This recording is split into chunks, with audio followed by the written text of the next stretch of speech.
Batra Daf Nun He Amud Bet, 9 lines down.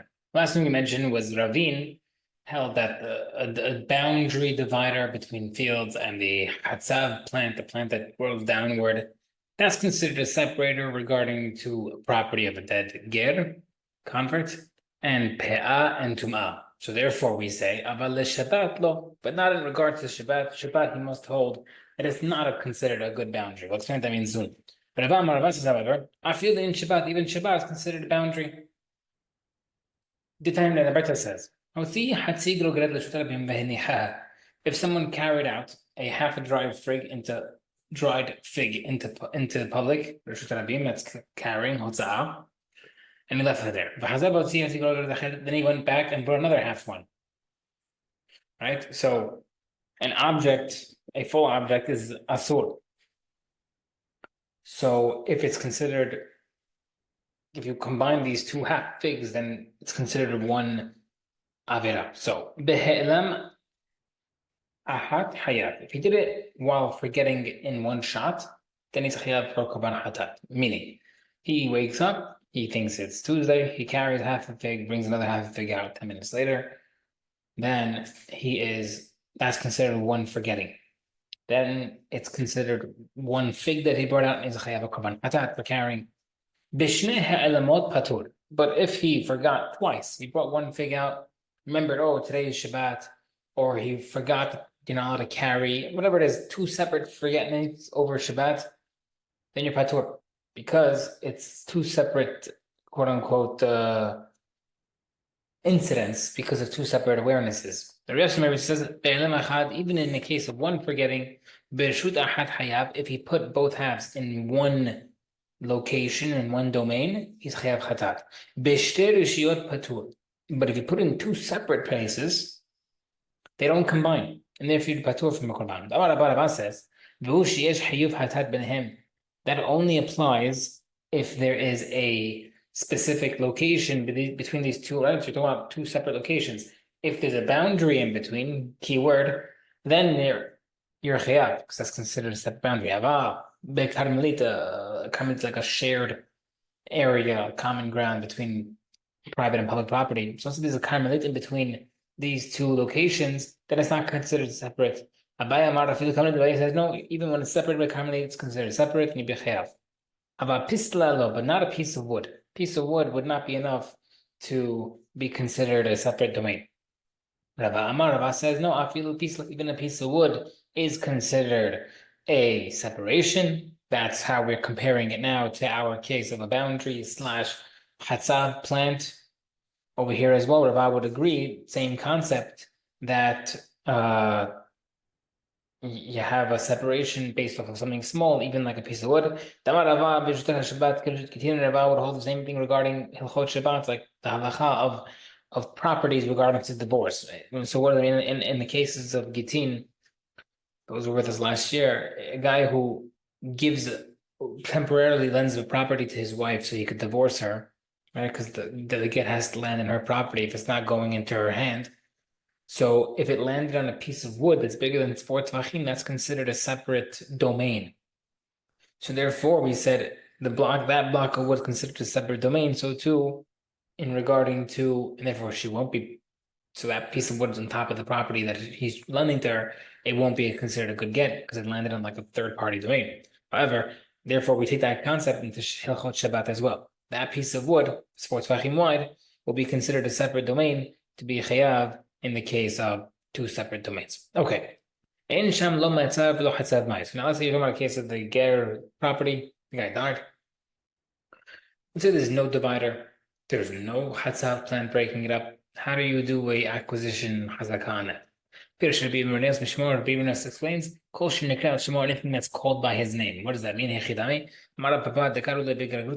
call it the field of so-and-so's water hole, which means basically if you make a hazakah by making a hole in the ground, the ditch, and water, and they call that field, the field of Reuven's water hole, that's a good hazakah. So you have to do an acquisition in order to acquire a big expanse of land without any divisions. And therefore, the only way to do so is to make sure that the name, that whatever acquisition hazakah you do makes it called after your name. Okay, we mentioned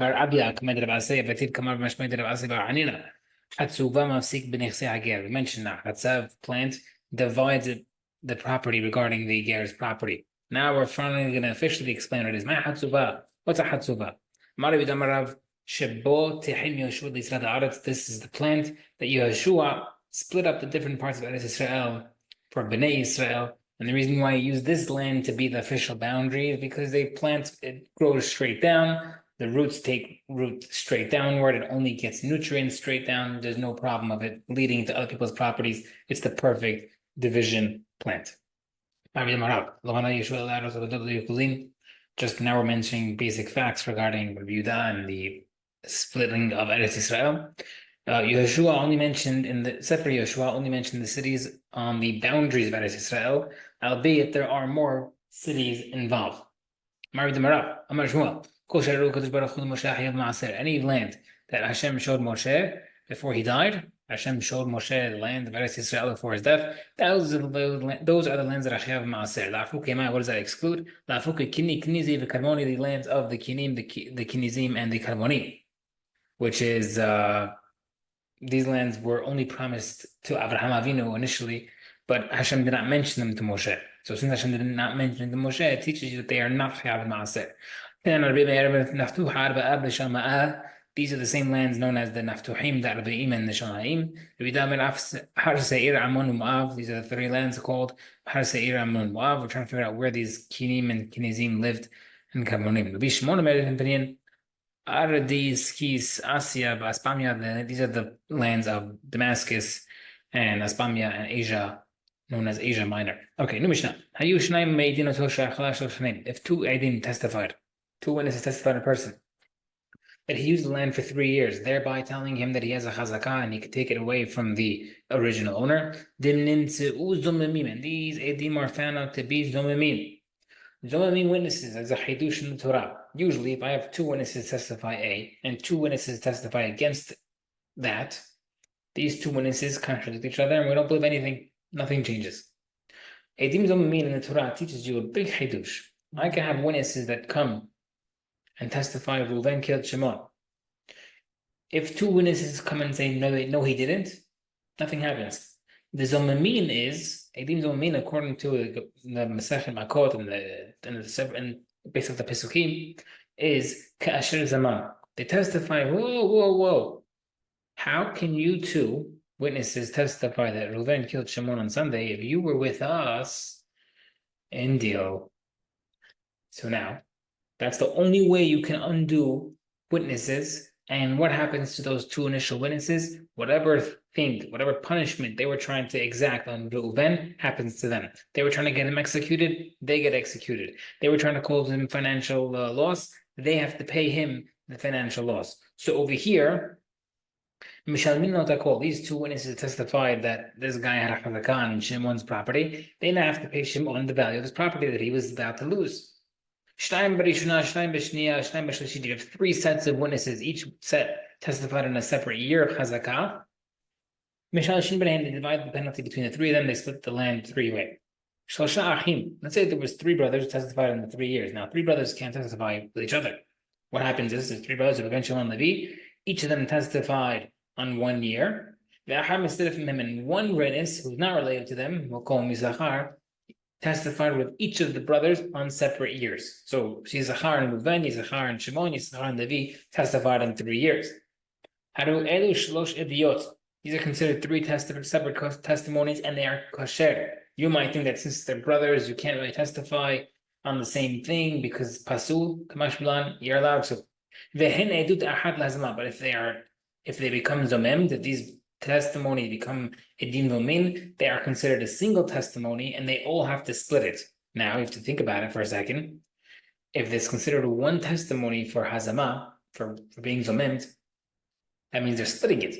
But these 3 brothers are splitting up a half and the other guy is splitting a half. So Yisachar, like we mentioned, is paying 50%. Reuven, Shimon, and Levi, the 3 brothers testified separately, are splitting the other half and they're going to be paying 6 or whatnot.